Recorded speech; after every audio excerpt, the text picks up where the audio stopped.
तो हम लोग टेक्स्ट बॉक्स पढ़े थे लास्ट क्लास में। हम लोग टेक्स्ट बॉक्स के बारे में पढ़ रहे थे और आज हम लोग उसी का थोड़ा जो जितना इवेंट्स वगैरह है उसका डिटेल में जानेंगे। सबसे पहले हम करते क्या है कि एक फॉर्म एप्लीकेशन हमने खोल लिया है।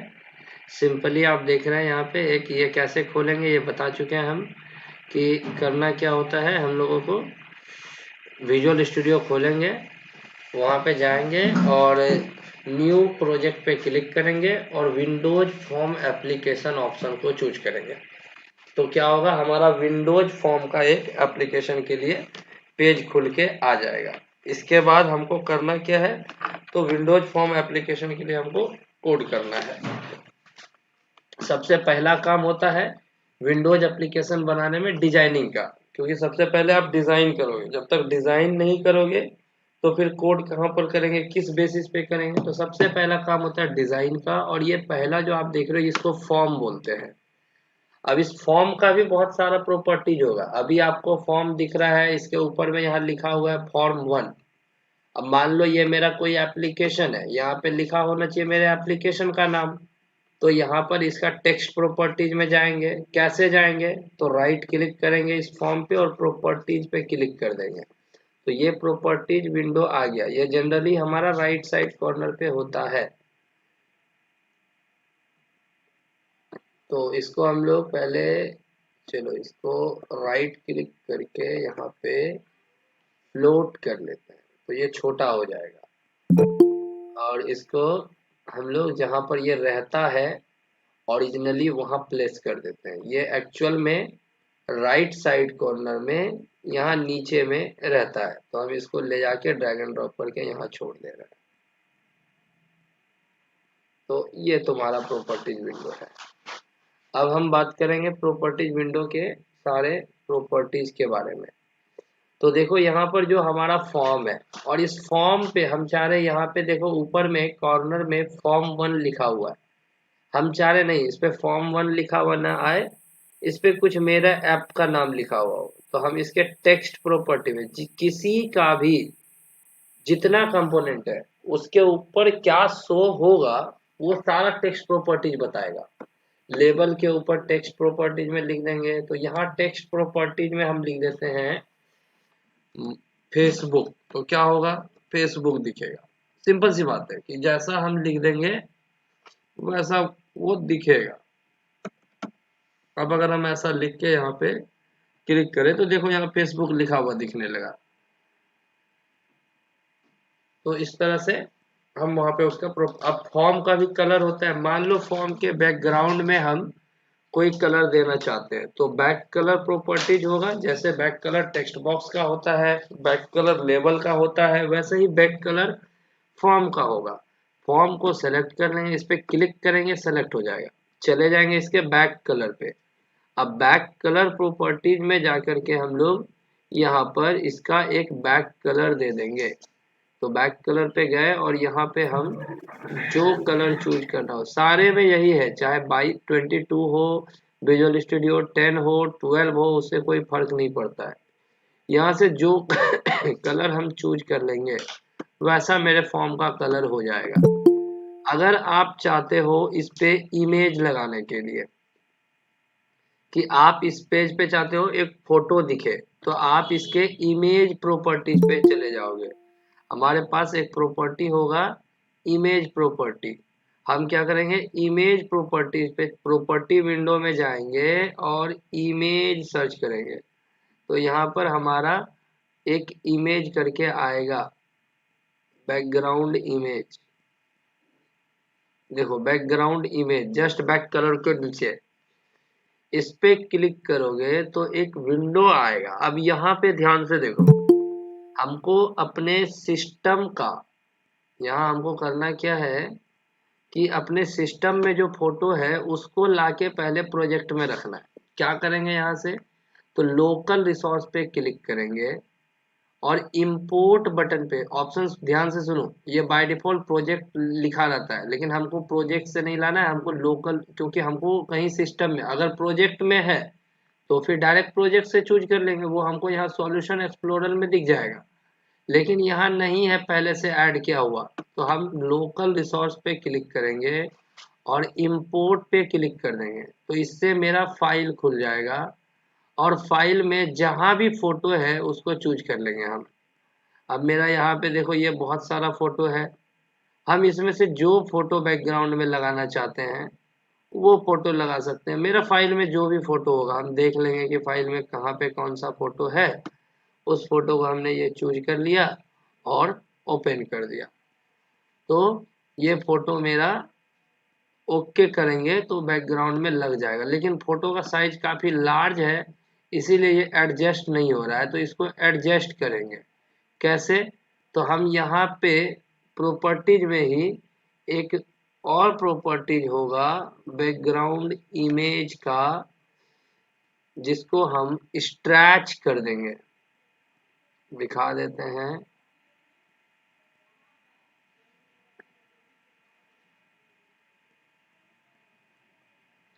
ये देखो यहाँ पे बैकग्राउंड इमेज, ये वाला जो प्रॉपर्टीज देख रहे हो ये वाला, इसको थोड़ा सा लार्ज कर लो तो तुमको background image layout, background image layout, background image के जस्ट नीचे बैकग्राउंड इमेज लेआउट, इस पे क्लिक करेंगे और इस पे देखो सेंटर, स्ट्रैच, जूम, हमको स्ट्रैच करना है। स्ट्रैच करने से क्या होगा, वो पूरा फिट हो जाएगा फॉर्म के हिसाब से। तो मान लो हमको पिज्जा का कोई ऐप बनाना है तो उसका बैकग्राउंड में ऐसा फोटो लगाना चाहते हैं तो हम ऐसा फोटो लगा देंगे। हम अपना भी फोटो डिजाइन कर लेंगे बढ़िया सा किसी भी ग्राफिक्स एडिटर पे जाके मान लो, और अगर हमको अच्छा ग्राफिक्स डिजाइनिंग आता है तो हम वो डिजाइन करके यहाँ लगा देंगे। अब इस पे हम लोग अपना फॉर्म पेज वगैरह डिजाइन करेंगे, हमको जो भी फैसिलिटीज देना है यहाँ पे देंगे। मान लो यहाँ पे बुकिंग के लिए देना है बटन वगैरह। हम आज टेक्स्ट बॉक्स के बारे में पढ़ेंगे। तो टेक्स्ट बॉक्स को उठा के लाएंगे, सबसे पहले कहाँ से लाएंगे बताए थे, तो व्यू में जाओ और टूल बॉक्स ऑप्शन को चूज कर लो। अगर टूल बॉक्स ऊपर में है तो कोई दिक्कत नहीं, नहीं है तो व्यू में जाइए और टूल बॉक्स ऑप्शन को सिलेक्ट कर लीजिए। तो हमने यहाँ गया और टूल बॉक्स ऑप्शन को हमने ले आया यहाँ पे, कहाँ पे, व्यू में गए और टूल बॉक्स ऑप्शन पे क्लिक किए तो एक टूल बॉक्स आ गया यहाँ पे। अब ये अभी यहाँ आ रहा है, किसी में होगा कि इधर ये लेफ्ट साइड में आएगा, इससे कोई इशू नहीं है। हमको करना क्या है भाई, तो हमको इसमें से टेक्स्ट बॉक्स ढूंढना है। टेक्स्ट बॉक्स कल बताए थे काम क्या करता है। टेक्स्ट बॉक्स का काम होता है इनपुट लेना, मतलब हमको अगर इनपुट चाहिए होगा तो हम टेक्स्ट बॉक्स कंपोनेंट का यूज करेंगे। ये टेक्स्ट बॉक्स है, इस पे डबल क्लिक करेंगे, ये आ जाएगा यहाँ पे और इसको खींच करके जहाँ लाना है ले जाके रख देंगे। इसका साइज हम बढ़ा देंगे इधर। याद रखना इसका विड्थ ऐसे नहीं बढ़ेगा, विड्थ तभी बढ़ेगा जब हम इसका मल्टी लाइन प्रॉपर्टी ट्रू करेंगे। मल्टी लाइन प्रॉपर्टी कैसे ट्रू करेंगे, तो कुछ करना नहीं है हमको, हम इसके इस ऊपर पे देख लोगे टेक्स्ट बॉक्स के जस्ट ऊपर पे एक वीडियो प्ले बटन टाइप का बना रहता है, इस पे क्लिक करेंगे तो यहाँ मल्टी लाइन आएगा, इस पे हम चेक कर देंगे। चेक कर देंगे तो ये मल्टी लाइन प्रॉपर्टी ट्रू हो गया। अब आप इसको विड्थ भी बढ़ा सकते हो और हाई लेंथ भी बढ़ा सकते हो। अब हमको करना क्या है, सबसे पहले हम बता रहे हैं क्या क्या चीज, देखो ध्यान से। फॉन्ट, अगर मतलब इसका फॉन्ट साइज बढ़ाना है, अभी जैसे इसको रन करा रहे हैं तो हम बताए थे कि कुछ बाय डिफॉल्ट फॉन्ट साइज जो है 7 पॉइंट समथिंग होता है, तो यहाँ इंटर करोगे ना तो छोटा छोटा दिखेगा, लेकिन हम लोग को थोड़ा सा लार्ज साइज में चाहिए। तो हम क्या करेंगे, फॉन्ट पे प्रॉपर्टीज में जाएंगे, इसको सेलेक्ट करेंगे। देखो जिसका बदलना है उसको सेलेक्ट करना है, जैसे फॉर्म का बदलना है फॉर्म पे कहीं क्लिक कर दो, फॉर्म सेलेक्ट हो जाएगा। टेक्स्ट बॉक्स का बदलना है टेक्स्ट बॉक्स पे कहीं क्लिक कर दो, टेक्स्ट बॉक्स हो जाएगा सेलेक्ट। करेंगे क्या, तो इसके फॉन्ट पे जाएंगे, ये फॉन्ट लिखा हुआ होगा मेरा, ये रहा फॉन्ट, ये 7.8 बाय डिफॉल्ट है। हम इसको क्लिक करेंगे और अपना एक साइज फिक्स कर देंगे यहाँ पे, जो साइज थोड़ा सा वेट करना पड़ता है फर्स्ट टाइम। मान लो ये हमने 20 साइज फिक्स कर दिया, बोल्ड कर दिया। हमको कोई और अगर यहाँ पे स्टाइल पसंद आ रहा है फॉन्ट स्टाइल तो वो ले लेंगे, मान लो ये वाला आ रहा है, जो भी हमको सही लगे हम ले लेंगे उसको। अब क्या होगा, अब रन कराओगे तो अब थोड़ा सा फॉन्ट साइज लार्ज इनपुट लेगा। आप देखो ध्यान से, तो थोड़ा लार्ज साइज में इनपुट ले रहा है। फॉन्ट स्टाइल भी जो था हमने कर दिया है। आगे समझना है, देखो हमको समझना क्या है इसके बारे में, कि मेरे पास बहुत सारा प्रॉपर्टीज यहाँ पे दिख रहा है। इनमें से जो इम्पोर्टेंट प्रॉपर्टीज है उनको हम समझेंगे। देखो ये एक डेटा बाइंडिंग है। इसका काम होगा जब हम डेटा बेस से कनेक्ट करेंगे उस समय। अभी हम लोग इसके बारे में नहीं जानेंगे। एक यहाँ है एक्सेप्ट टैब। देखो एक्सेप्ट टैब का मतलब होता है कि टैब बटन को ये एक्सेप्ट ऐसे नहीं करता है, बाय डिफॉल्ट ये फॉल्स होता है। लेकिन अगर हम इसको क्या बोले कि जैसे अभी देखो रन कराते हैं और टैब बटन प्रेस करते हैं तो ये कोई असर नहीं कर रहा है। मतलब जो लिख रहा है ठीक है, टैब बटन प्रेस करने पे कोई भी इफेक्ट नहीं हो रहा है। लेकिन हम चाहते हैं कि टैब बटन प्रेस करें तो इस पे इफेक्ट हो। तो हमको इसका एक्सेप्ट टैब पे जाना होगा और एक्सेप्ट टैब वाले ऑप्शन को ट्रू करना होगा। ये जो एक्सेप्ट रिटर्न है, एक्सेप्ट रिटर्न मतलब इंटर की, और एक्सेप्ट टैब मतलब टैब की, इसको अगर ट्रू कर देते हैं तो इसको अगर तुम रन करा दो तो अब तुम देखो ध्यान से, कुछ लिखते हैं और टैब देते हैं तो ये टैब बटन ले रहा है, आगे जा रहा है। देखो अभी नहीं जा रहा था, अभी ये टैब को एक्सेप्ट नहीं करता था। By default text box tab को एक्सेप्ट नहीं करता है। एक लाइन से एक्सप्लेन कर रहे हैं, सारी चीजों को आप नोट कर लो कि ये एक्सेप्ट टैब प्रॉपर्टी क्या है, कि बाय डिफॉल्ट ये फॉल्स होता है। ये सारा प्रॉपर्टीज है। फॉल्स मतलब कि ये टेक्स्ट बॉक्स टैब बटन को एक्सेप्ट नहीं करेगा, मतलब तुम टैब दबाओगे तो ये नहीं लेगा। लेकिन अगर हम यहाँ पे टैब बटन को ट्रू कर दें, इस पे जाके एक्सेप्ट टैब को ट्रू कर दें तो ये टैब बटन को लेगा। मतलब अब अगर इसको रन कराएं और हम कुछ इंटर करें उसके बाद टैब दे तो ये टैब भी लेगा। देखो ये टैब ले रहा है, लेकिन वहां पर नहीं ले रहा था। इंटर की का क्या खेल है अभी, अब ये समझो।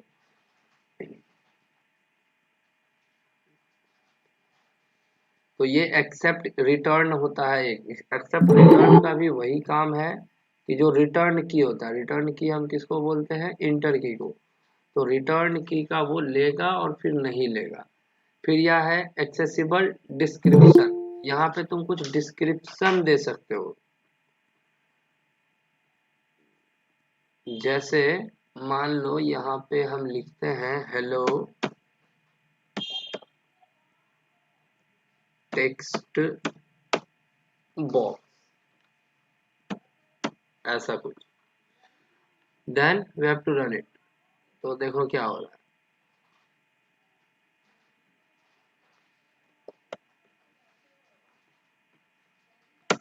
ये डिस्क्रिप्शन बस देने के लिए, और कोई काम नहीं इसका। मतलब इसको बाद में हम जब कोड व्यू में चलेंगे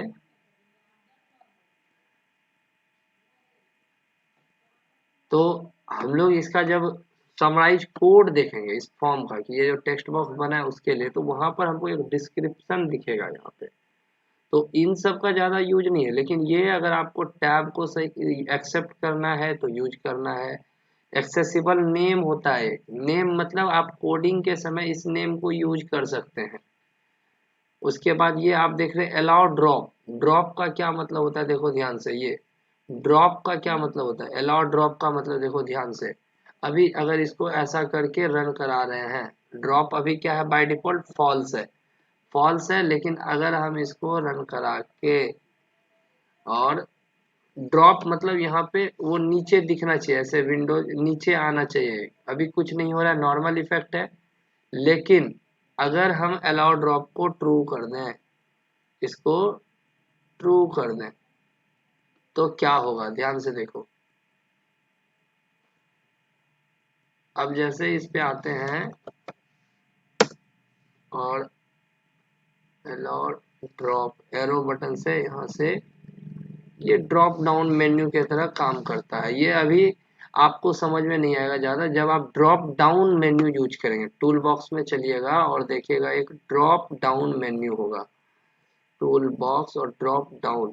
तो ड्रॉप डाउन बॉक्स जब यूज करेंगे यहाँ पे तो आपको समझ में आएगा। D stand for drop down.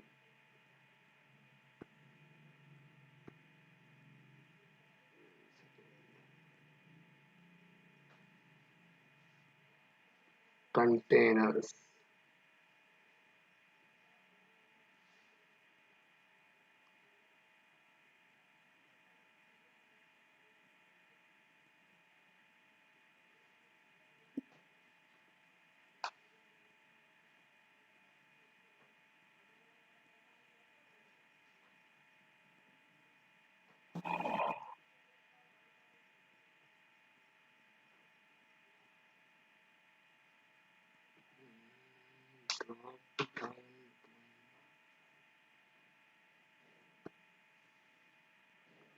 Drop down list होता है एक, उसको देखो कहाँ है।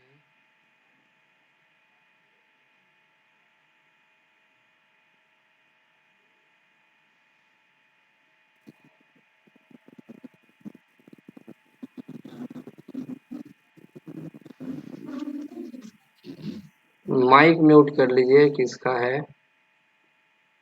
अच्छा ठीक है, वो हम लोग देख लेंगे, पहले टेक्स्ट बॉक्स के प्रॉपर्टीज को समझे। ड्रॉप डाउन बॉक्स क्या होता है ना, देखो होता क्या मेनली कि यहाँ एक एरो टाइप का आता है, जब उस पर क्लिक करोगे ना तो नीचे सारा ऑप्शन दिख जाता है। कभी कभी कोई फॉर्म भरते होगे तो दिखता होगा तुमको कि जैसे ही उस पर क्लिक किए और सारा स्टेट का नाम दिख गया, अब उसमें से तुमको कोई स्टेट चूज कर लेना है, तो उसको हम ड्रॉप डाउन बॉक्स कहते हैं। वो हम बना सकते हैं यहाँ पर अपने बॉक्स को भी, तो ये उसी के लिए है। फिर यहाँ पर हमारा, अब हम चलते हैं इस वाले पे, तो ये जो देख रहे हो तुम्हारा ऑटो कंप्लीट मोड, ये सब हमारा कुछ प्रॉपर्टीज है कि जिसको हम अपेंड ये सब लिख के डाल सकते हैं। फिर है ये बैक कलर, बैक कलर जानते हो कि बाय डिफॉल्ट वाइट दिख रहा है, तुमको मन है ब्लू करने का, ग्रीन करने का, तो वो कर सकते हो। फ्लैट स्टाइल देखो, ये 3D में अभी तुमको दिख रहा होगा थोड़ा सा, अगर इस पे चेंज करेंगे फिक्स सिंगल कर देंगे तो देखो एक लाइन से ऐसे दिखेगा, एकदम फ्लैट टाइप का दिखेगा।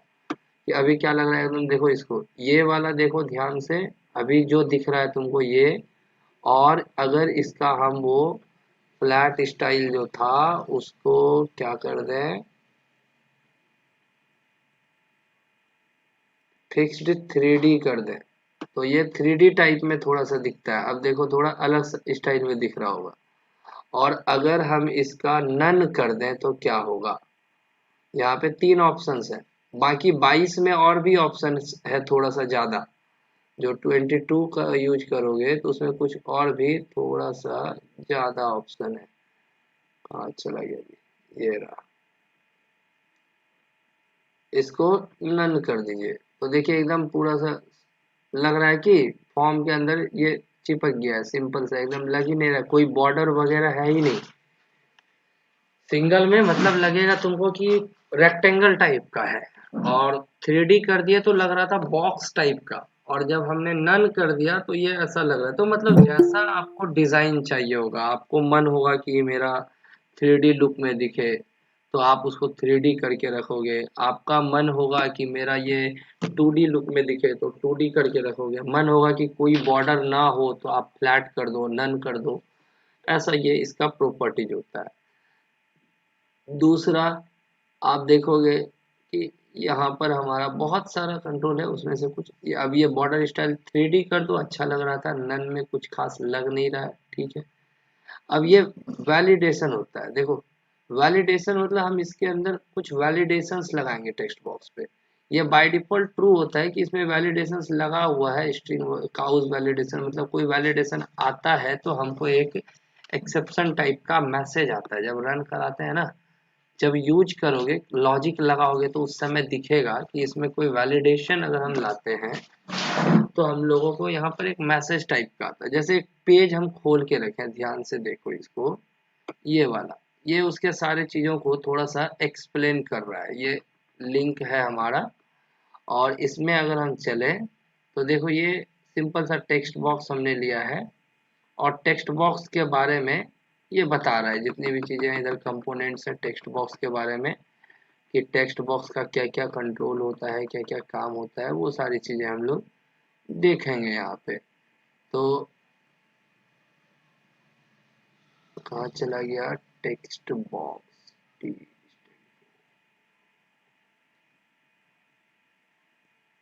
ये था टेक्स्ट बॉक्स कंट्रोल।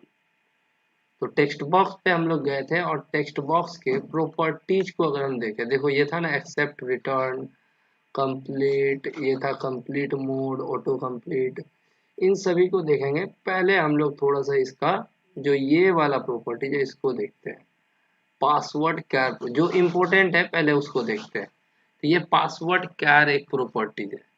इसका देखो काम क्या होता है पासवर्ड कैर का, कल बताए भी थे थोड़ा सा कि पासवर्ड कैर प्रॉपर्टी जो है वो एक कैरेक्टर लेता है, ठीक है, और उस कैरेक्टर को, जो भी कैरेक्टर तुम दोगे तुम्हारे इनपुट को उस कैरेक्टर में कन्वर्ट कर देता है।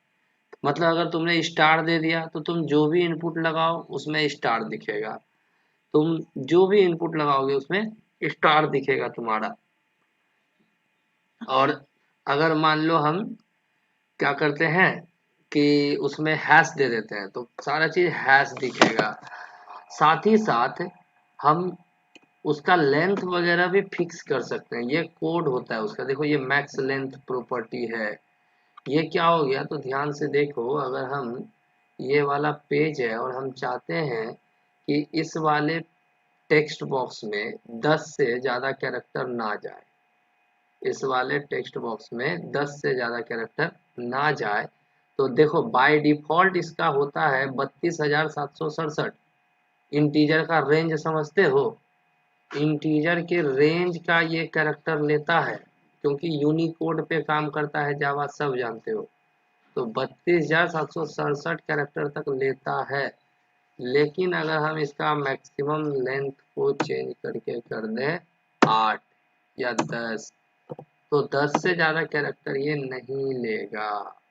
इसको अगर अब रन कराते हैं हम तो क्या होगा, ध्यान से देखो।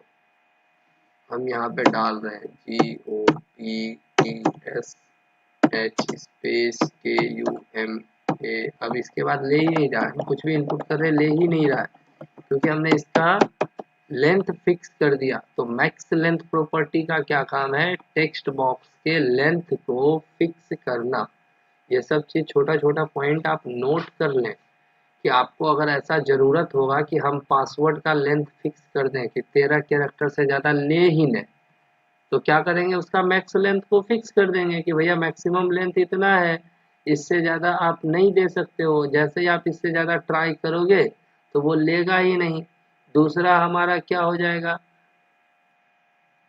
कि मैक्सिमम साइज भी हम फिक्स कर सकते हैं कि इससे ज़्यादा टेक्स्ट बॉक्स बड़ा नहीं होगा।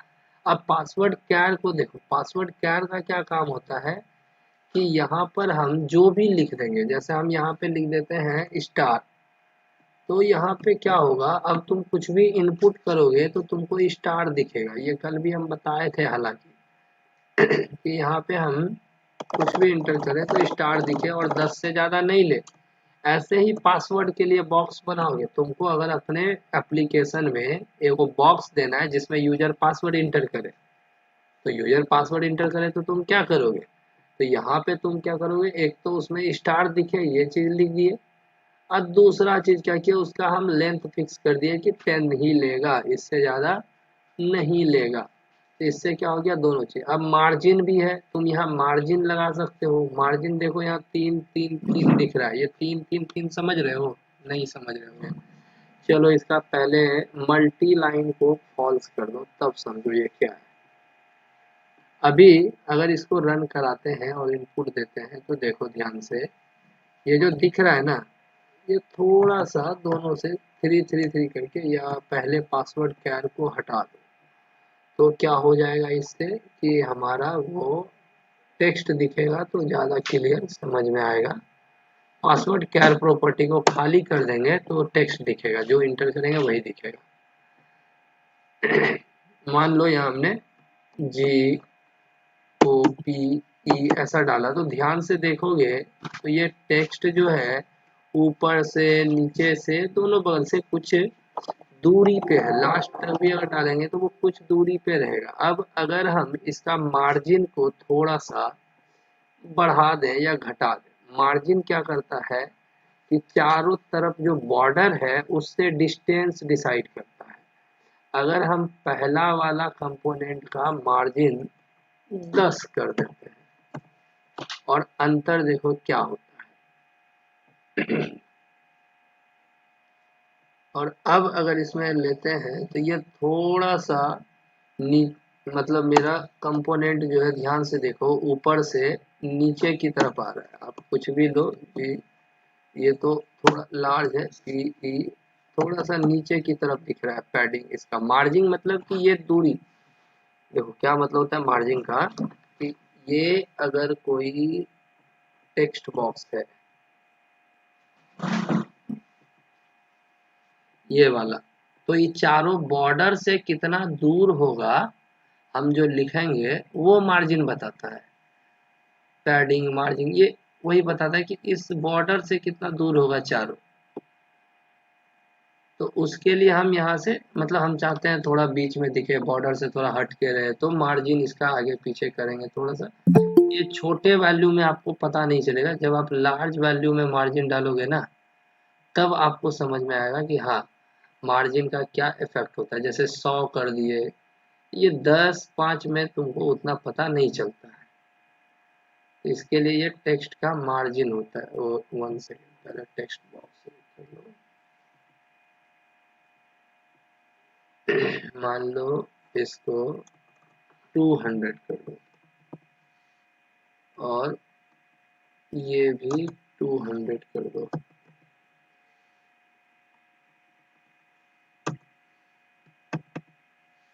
100 एंड 100 ना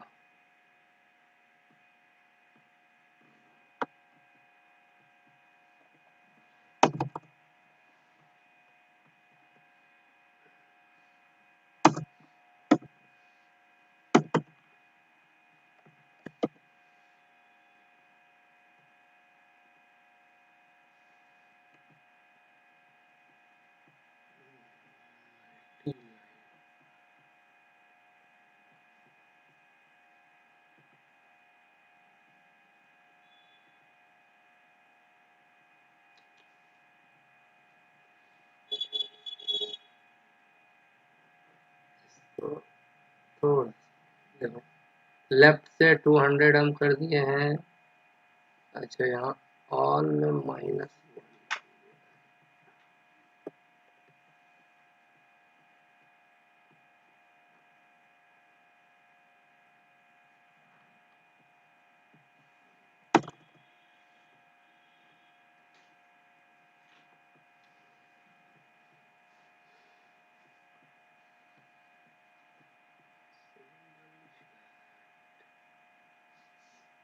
देखो ये ऑटोमेटिक सारा 1-1 हो गया। ठीक है अच्छा वो ऑल को ना फॉल्स करके रखा गया था इसीलिए आप डाल रहे थे लेकिन वो ले नहीं रहा।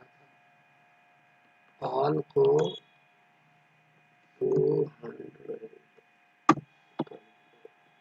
क्या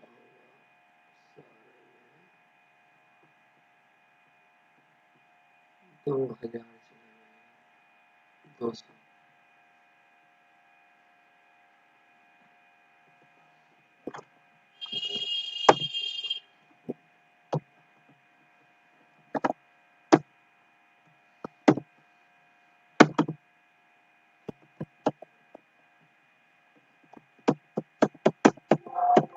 10 से ज़्यादा नहीं लेगा क्योंकि 10 हम लोग मैक्स लेंथ इसका करके रखे हुए हैं। बाकी और थोड़े से प्रॉपर्टीज के बारे में देखते हैं।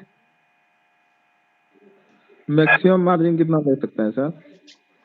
देखो इसका कोई अथी नहीं है। 10,000 भी तुम दे सकते हो उससे कुछ असर नहीं पड़ता है मतलब तुम्हारा।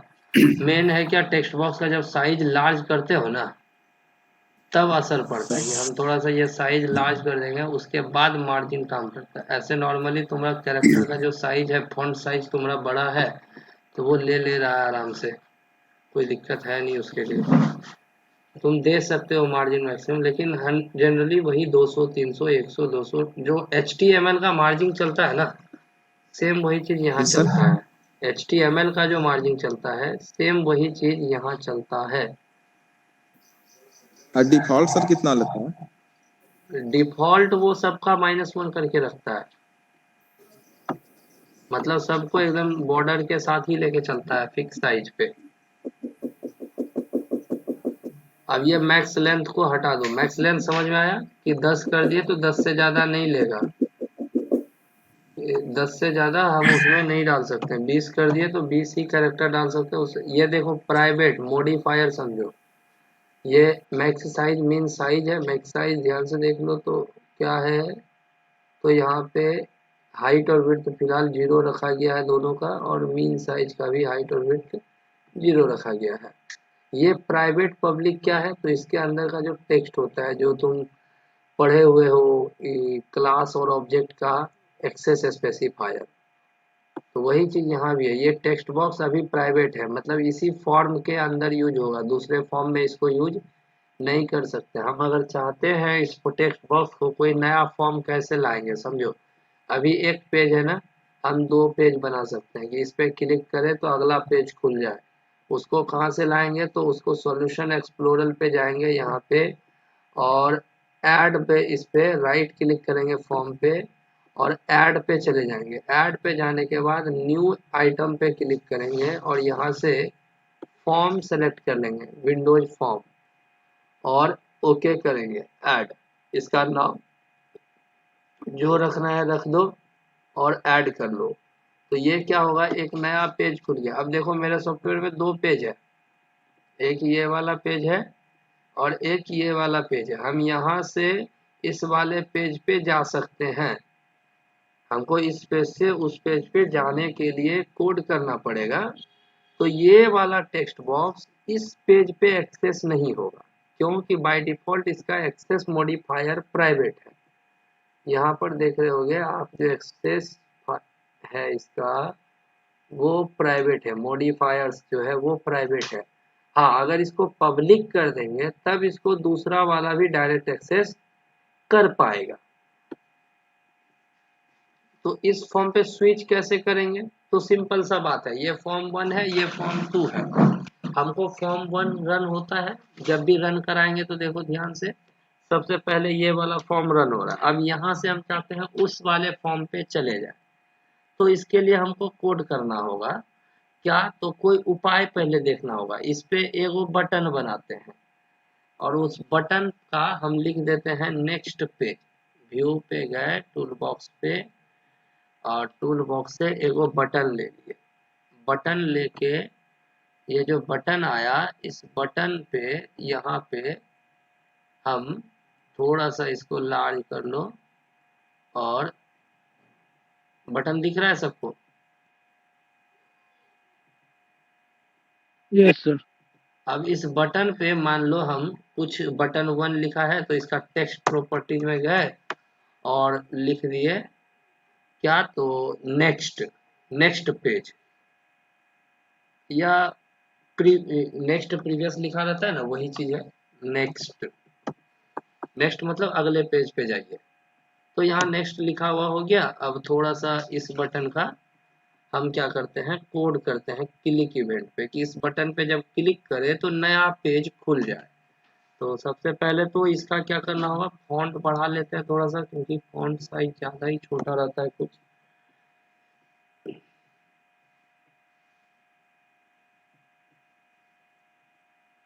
तो देखो ये अभी दिख रहा है, ऊपर से नीचे से कितना का है, ध्यान से देखो तो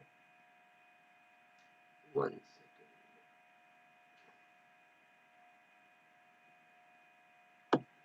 इस पे क्लिक करें तो ये वाला फॉर्म खुल जाए, हम यही चाहते हैं। इस वाले बटन पे क्लिक करें तो ये पेज खुल जाए। देखो होता क्या है, जैसे तुम व्हाट्सएप खोलते हो, वीडियो वाले पे क्लिक करते हो तो एक नया पेज खुल जाता है वीडियो का। स्टेटस पे क्लिक करते हो तो एक नया पेज खुल जाता है जिसमें स्टेटस लिखा रहता है। ठीक वैसे ही हम इस बटन पे क्लिक करें तो नया पेज खुल जाए, ये वाला। अब इस आवाज बटन, नहीं आ रहा है सर। आवाज नहीं आ आपका रहा माइक है। म्यूट हो गया सर। हेलो, हेलो,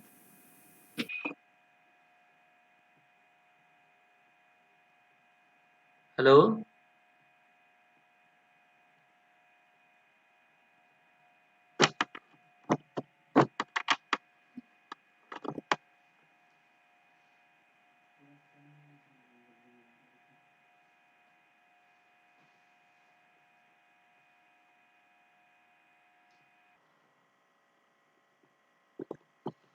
तो यहाँ पे हम लोग कह रहे थे कि इस पेज पे मतलब इस बटन पे क्लिक करें तो ये वाला फॉर्म खुल जाए। अब इस फॉर्म में कुछ भी लिखा होगा, मान लो तुम कुछ लिखना चाहते हो तो एक टूल बॉक्स ले लो, मतलब लेबल, और इस पे कुछ लिख दो।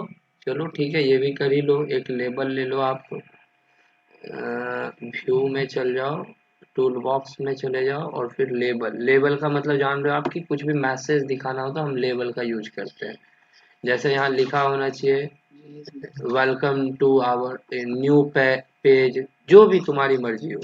ये आपको डिजाइन सोचना होगा, कोई बढ़िया सा डिजाइन आपको सोचना होगा कि आप जो सॉफ्टवेयर बना रहे हो उसका क्या डिजाइन होना चाहिए।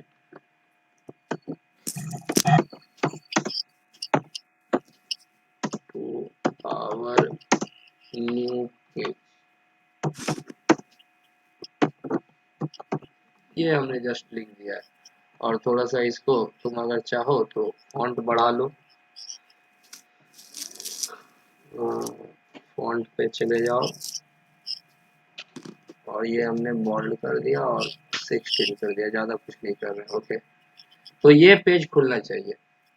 क्या करेंगे हम, इस पे क्लिक करें वो पेज खुल जाए। तो पहले आपको इस पेज का नाम पता होना चाहिए। इस पेज का नाम है फॉर्म 2।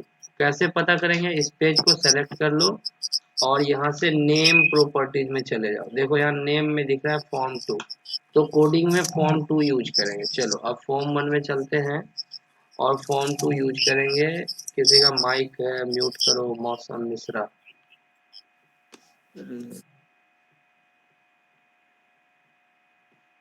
अब हम चाहते हैं इस पे जब हम क्लिक करें तो वो खुल जाए, तो इस पे डबल क्लिक कर दो और इसके क्लिक इवेंट पे अपने को कोड करना है। कोड क्या करना है, तो पेज 2 खुल जाए, मतलब फॉर्म 2 खुल जाए।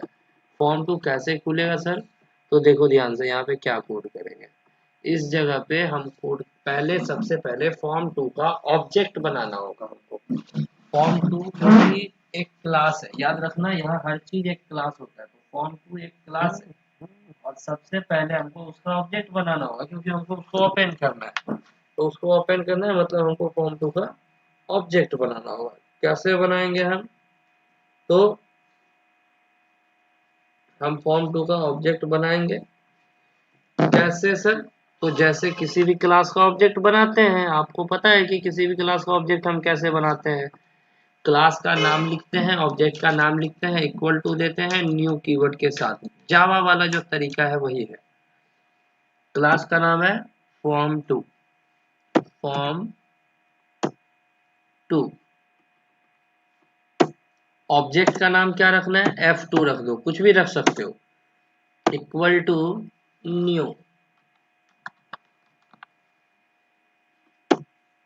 और यहाँ पे फॉर्म 2 पैरेंथेसिस ओपन क्लोज।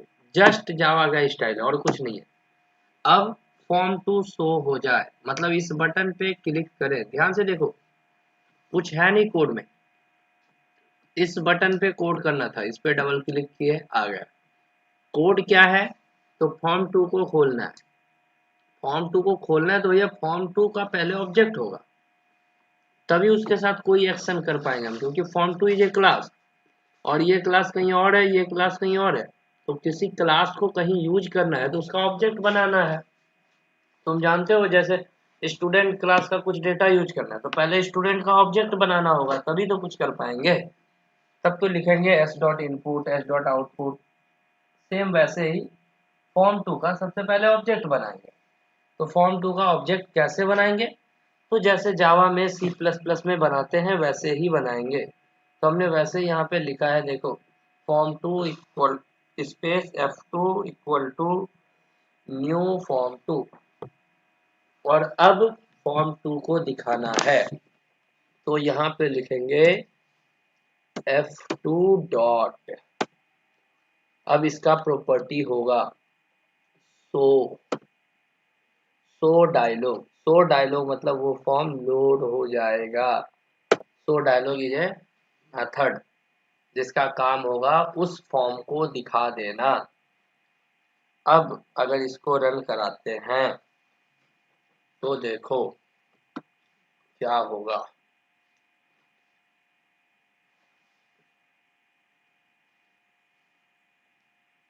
इस पे जैसे क्लिक करेंगे ये पेज खुल गया। अब इसको हटाने का तो है नहीं, अभी कुछ कोड किए नहीं है, तो जैसे इस पे नेक्स्ट किए हैं वैसे इस पे एक बटन बना देंगे प्रीवियस, तो प्रीवियस में चला जाएगा। लेकिन अभी क्या हो रहा है, वो पेज भी दिख रहा है, ये पेज भी दिख रहा है, दोनों दिख रहा है। हम चाहते नहीं एक खुले तो दूसरा गायब और दूसरा खुले तो पहला गायब, ऐसा ही कुछ करना होगा। तो यहाँ पे क्या होगा,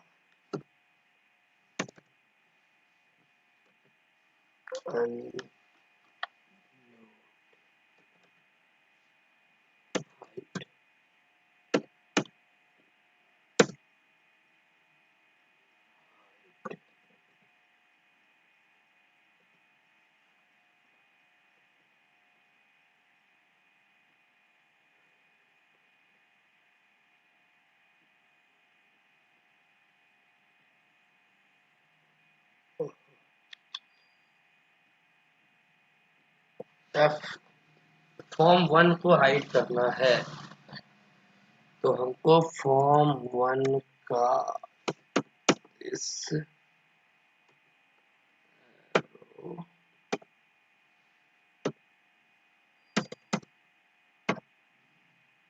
डॉट हाइड,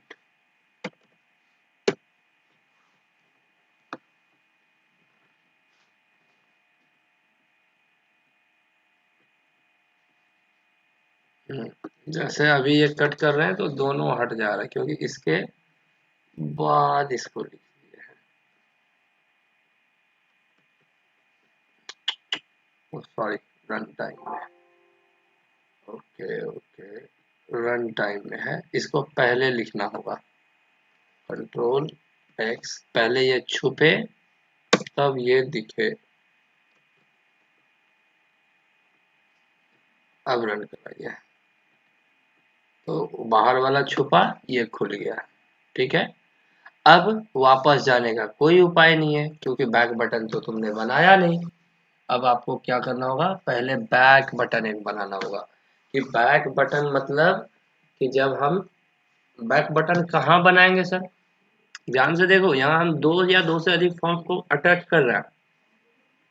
जैसे होता है ना कि हम एडमिशन फॉर्म पे क्लिक किए तो दूसरा पेज बंद हो जाता है, नया पेज खुल जाता है। फिर किसी पेज पे क्लिक करते हैं तो वो पेज बंद हो जाता है, नया खुल जाता है। जैसे यहाँ इस प्लस पे क्लिक करते हैं तो एक पेज खुल जाएगा यहाँ पे, और पुराना वाला पेज मेरा छुप गया। अब इधर आए तो ये पेज है, इधर आए तो ये पेज है।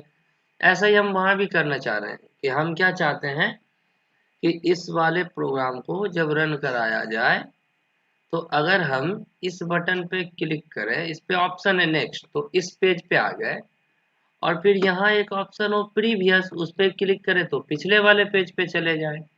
तो इसके लिए क्या करना होगा, तो इसके लिए सेकेंड पेज पे हमको एक फिर से वही बनाना होगा, एक बटन टाइप का। तो क्या करेंगे, फिर से वही व्यू में जाइए, टूल बॉक्स में जाइए, एक बटन ले लीजिए। आप लेबल भी ले सकते हो, कोई दिक्कत नहीं है, लेवल पे भी ये कोड हम कर सकते हैं। बटन ले लिए, अब बटन पे यहाँ पे प्रीवियस लिख देंगे। यहाँ पे हमने इस बटन पे प्रीवियस लिख दिया। चलेंगे टेक्स्ट पे और टेक्स्ट कर देंगे प्रिप।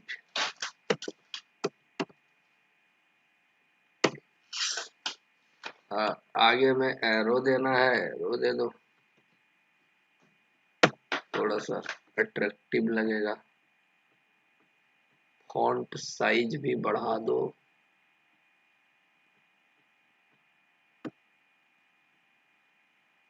सिक्सटीन,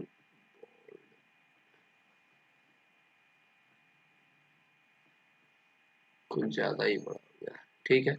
अब इस पे क्लिक करें तो क्या हो जाए, फॉर्म 1 खुल जाए। तो सिमिलर कोड होगा, ध्यान से देखो, इस पे क्लिक किए तो फॉर्म 2 खुल गया, तो फॉर्म 2 का ऑब्जेक्ट बनाए, इस फॉर्म को हाइड किया। देखो दिस का मतलब शुरू से बताया है तुमको, दिस का मतलब होता है जो रन हो रहा है वो मालूम। अभी दिस का मतलब है कि फॉर्म 2 1 क्लास में तुम हो, इसको फॉर्म 1 बोल रहे हैं। ये पेज फॉर्म 1 है और ये पेज फॉर्म 2 है।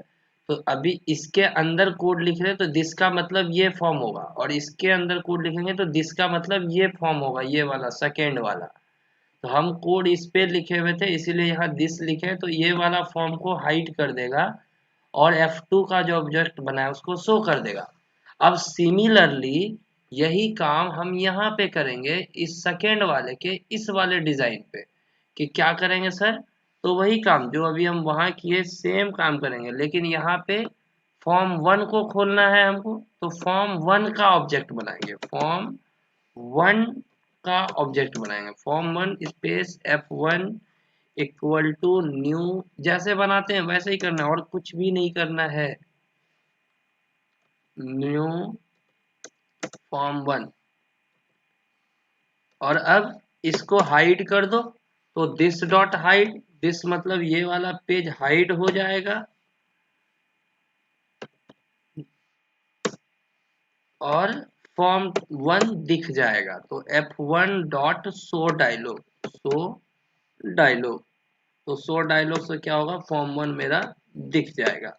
अब देखो, अब ये कोड मेरा बेहतरीन हो गया। अब क्या है, अगर रन कराते हैं तो देखो जब मेरा मन हुआ उस पेज में जाने का वहां चले गए, और जब इस पे क्लिक किए तो यहाँ चले आए, फिर वापस चले गए, वापस चले आए, वापस चले गए, फिर वापस चले आए।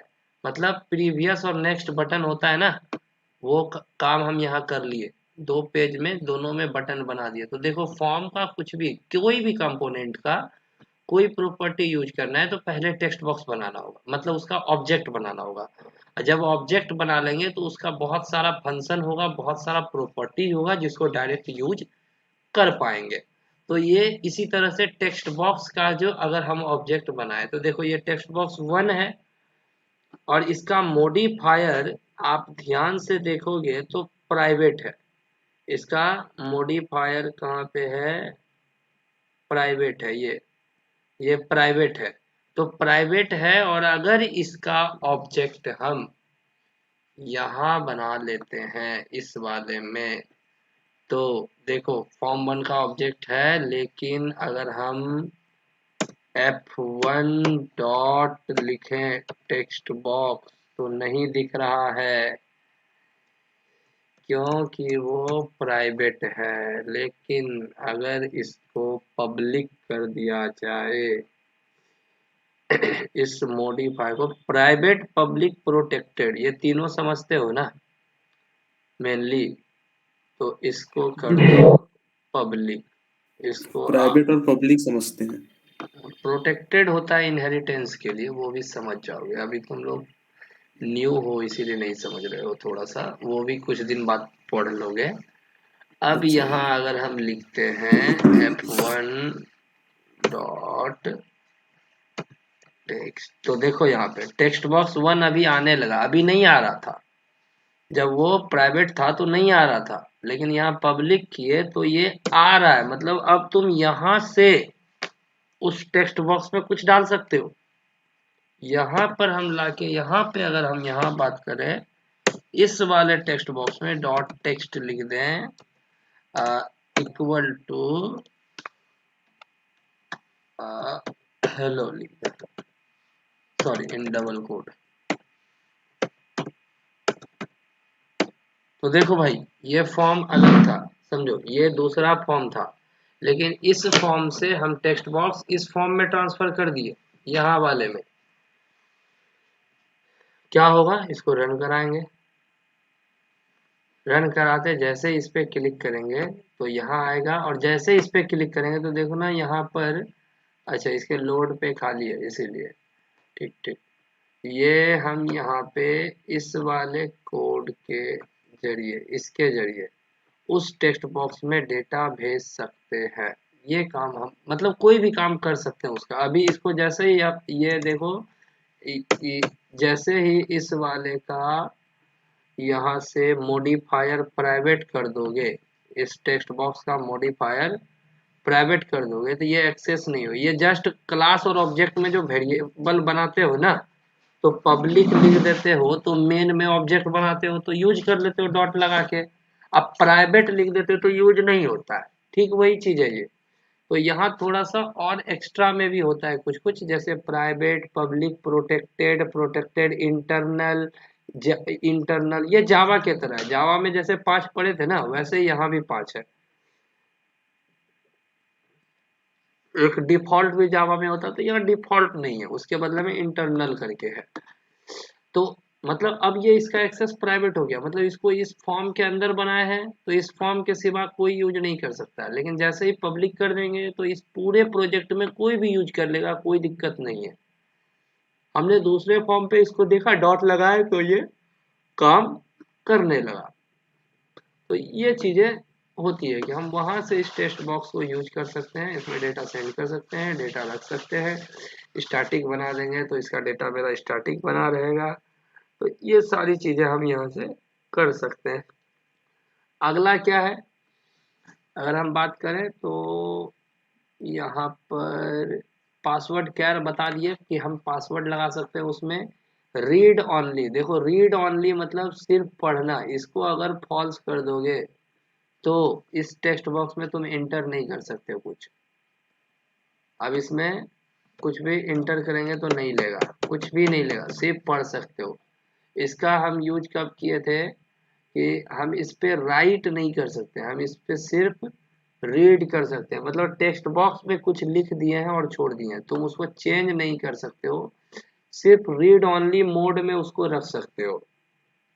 मतलब आप पढ़ सकते हैं उसमें क्या लिखा है, आप लिख नहीं सकते। मतलब मान लो इसके टेक्स्ट प्रॉपर्टीज में जाके हम कुछ लिख दें यहाँ पे, इस वाले में, यहाँ पे हेलो, अब ये रन करा लो तो हेलो लिखा है, लेकिन आप इसको कुछ हटा या इसमें कुछ जोड़ नहीं सकते हो।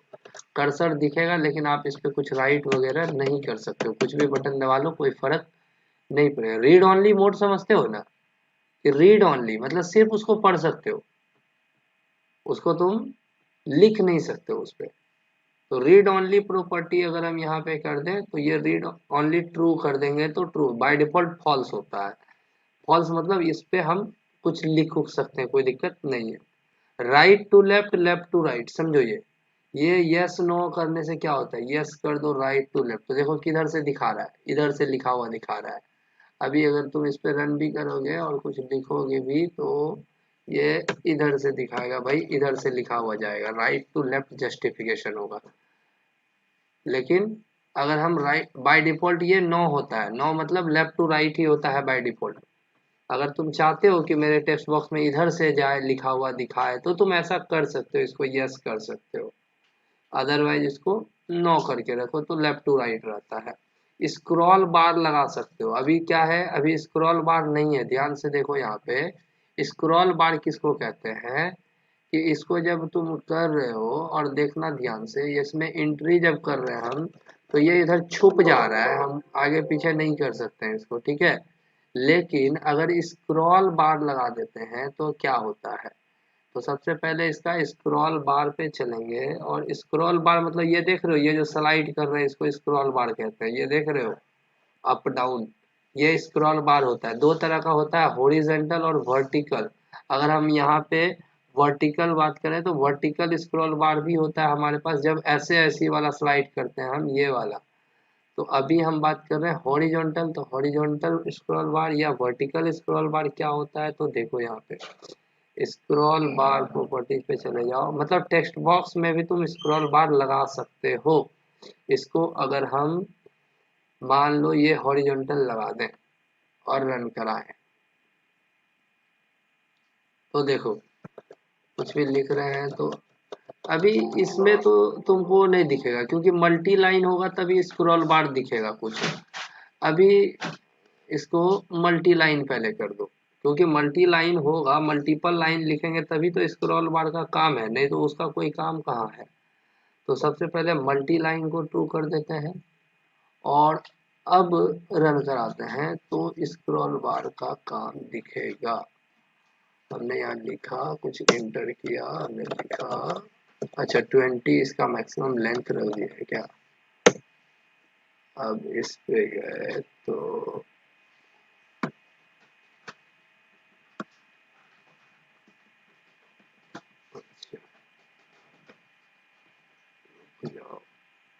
इसका मैक्सिमम लेंथ, सबसे पहले तो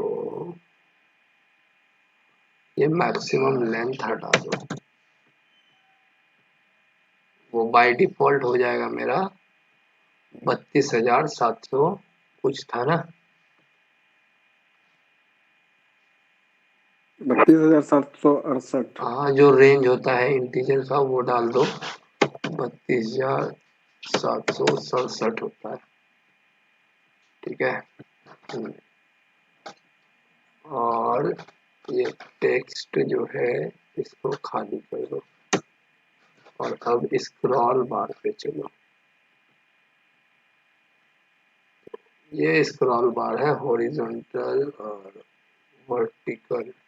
तो देखो वर्टिकल में ये दिख रहा है इस तरह से, ध्यान से देखो, ये एरो, इसको रन कराओगे तो बुझाएगा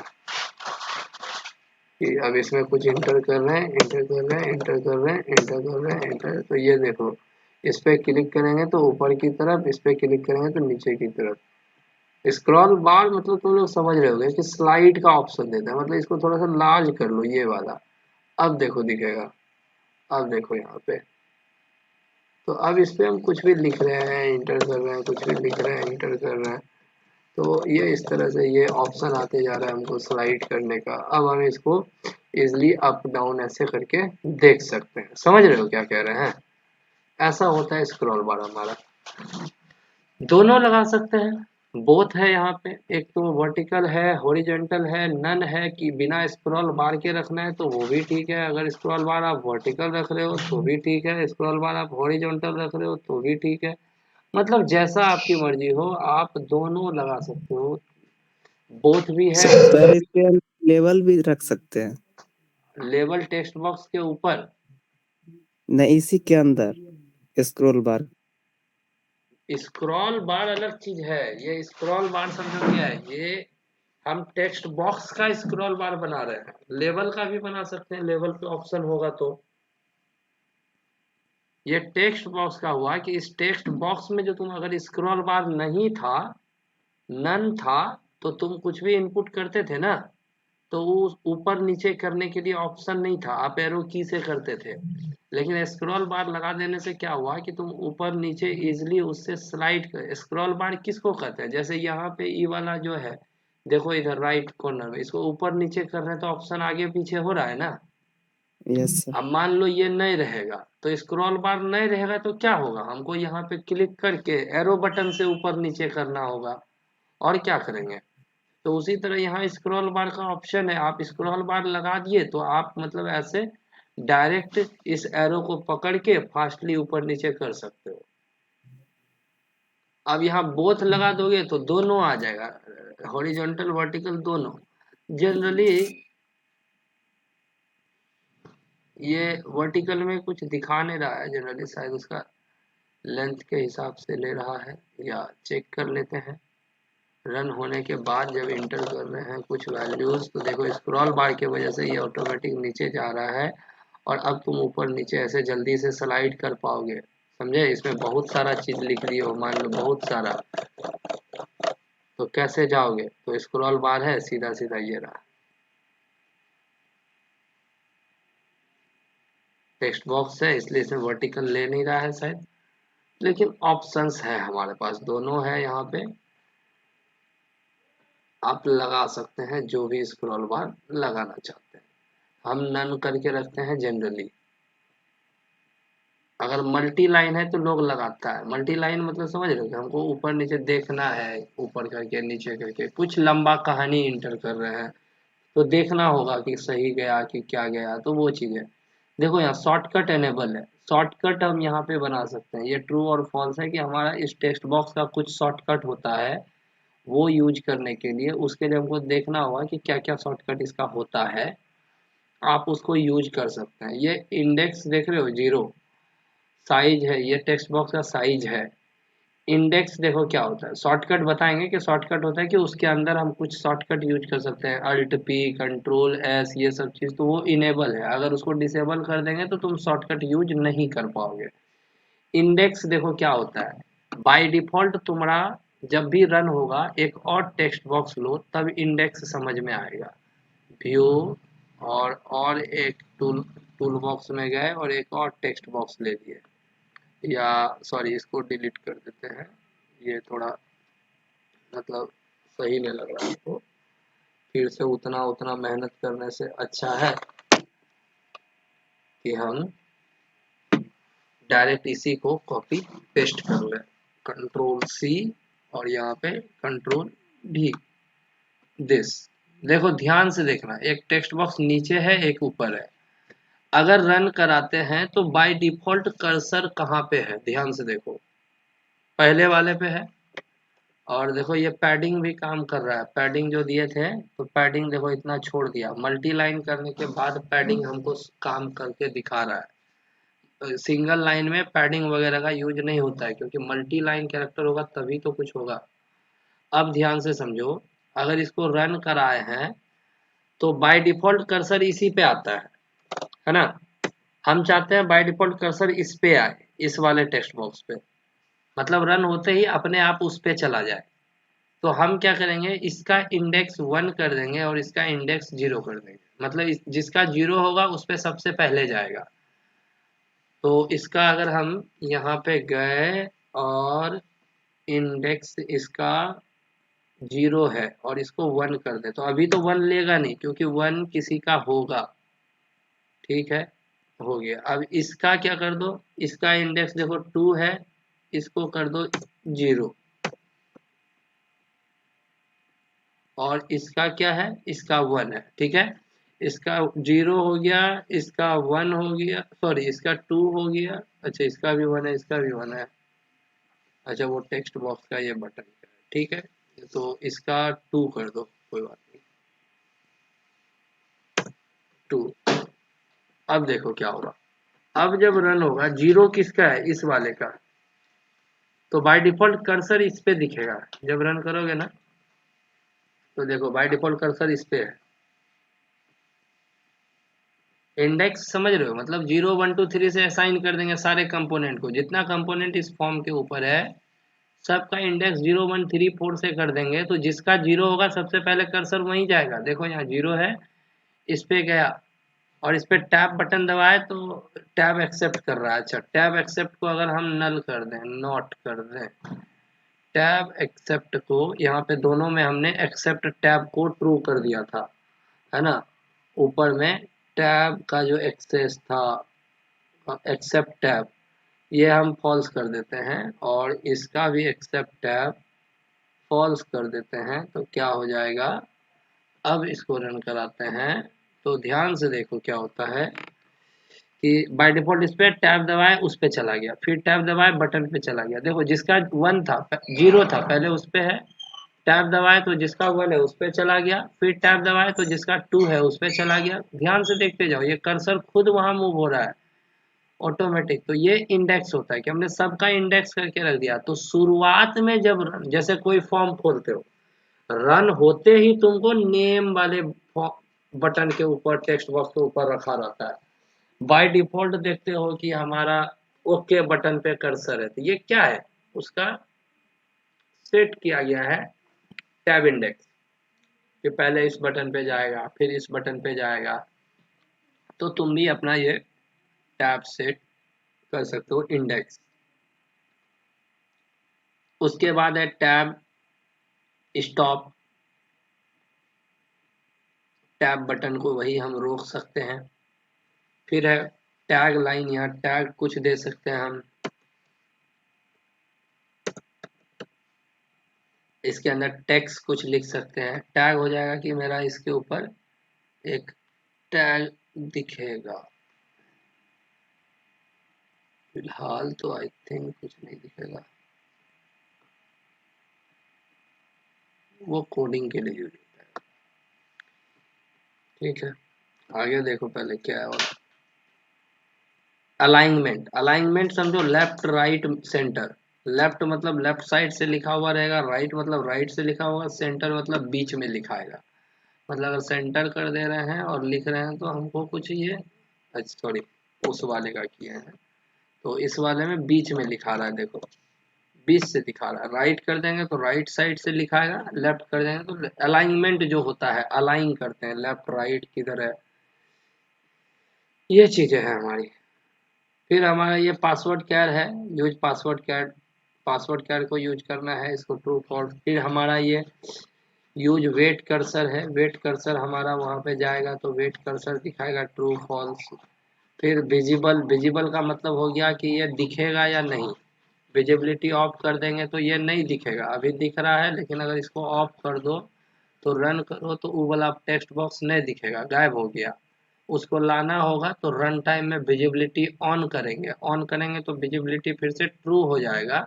कैसे करेंगे, तो एक बटन देंगे यहाँ कुछ, जैसे शो हाइड का काम जानते हो, ऐसा देखते हो शो पासवर्ड हाइड पासवर्ड होता है, उस पर क्लिक करते हैं तो हमको हाइड पासवर्ड दिखने लगता है, और फिर क्लिक करते हैं तो शो पासवर्ड दिखने लगता है। तो वो किसके वजह से होता है, वो विजिबिलिटी के वजह से होता है कि उस पर कोडिंग क्या है कि अगर इस पर क्लिक करें तो उसका ये विजिबल हो जाए और फिर हाइड लिखा जाए, और फिर क्लिक करें तो शो विजिबल हो जाए और हाइड लिखा जाए। ऐसा कोड हम करके रखते हैं तो ऐसा हमको दिखता है। ये सारा टेक्स्ट बॉक्स का कुछ कॉमन प्रॉपर्टीज था। अब तुम टेक्स्ट बॉक्स में जितना काम, जितना कमांड लगाना चाहते हो लगा सकते हो, कोई इशू नहीं है। थोड़ा सा इस वाले पेज को आप लोग विजिट कर लीजिएगा, हम लिंक दे देंगे। इसमें टेक्स्ट बॉक्स के बारे में बहुत सारा चीज, जैसे स्क्रॉल बार के बारे में देखो दिया हुआ है, कह रहा है कि स्क्रॉल बार होता है हमारा टेक्स्ट बॉक्स के साथ भी होता है, फॉर्म के साथ भी होता है। अब इसमें देखो दिया है मल्टी लाइन पहले ट्रू करना होगा तभी हम स्क्रॉल बार लगा सकते हैं, वर्टिकल, इस तरह से। ये कोडिंग का तरीका है, हम लोग डायरेक्ट वहीं से जाके कर रहे हैं प्रॉपर्टीज विंडो से। प्रॉपर्टीज विंडो से हम कल भी बोले थे दोनों कर सकते हैं, आसान है दोनों, आपको जो सही लगे आप उससे करिए। इसके बारे में सीधा दिया हुआ है कि इसमें हम स्क्रॉल बार लगा सकते हैं अपने इस टेक्स्ट बॉक्स में, और उससे क्या होगा हम आगे पीछे स्लाइड करके जा सकेंगे।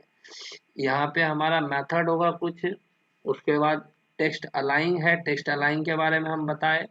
सिस्टम पासवर्ड क्या, इसके बारे में देखो क्या कहता है, इस यूज सिस्टम पासवर्ड क्या कहता है, true if the text in the text box control should appear as the default password character, otherwise false. ये हमको क्या करेगा, ट्रू रिटर्न करेगा, अगर मतलब ट्रू है अगर क्या हो रहा है कि हम जो पासवर्ड डाल रहे हैं वो मेरा हाइड है, अदरवाइज ये फॉल्स रिटर्न करेगा अगर वो हाइड नहीं है। यहाँ लिखा हुआ है कि when the text box is in mode because password char, तो ये सिस्टम और read only is true, read only और ट्रू हो जाता है। कहता है the text box is restricted mode, अगर रिस्ट्रिक्टेड है in this mode the IME mode is disable but the current IME mode is cached too. अच्छा, इसको हम लोग यूज करेंगे तब आपको समझाएंगे क्या होता है, अभी आपको समझ में ज़्यादा आएगा नहीं, इसलिए हम लोग सबसे पहले आज टेक्स्ट बॉक्स कंपोनेंट के बारे में एक एक चीज़ देखे हैं। तो आपका एक होमवर्क रहा क्या, तो आप देखो यहाँ पे हम कंपोनेंट सारा समझा दिए हैं आपको। एक पेज खोलते हैं हम, और आपको सबसे पहले ये करना है, ओपन कर लो एक कोई भी पहले से बना हुआ प्रोजेक्ट।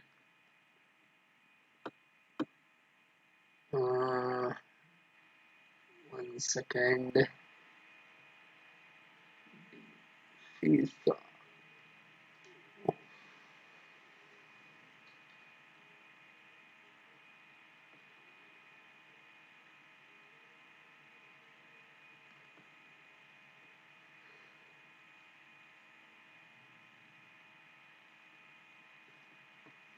एक प्रोजेक्ट हम लोग कोई भी ओपन करते हैं,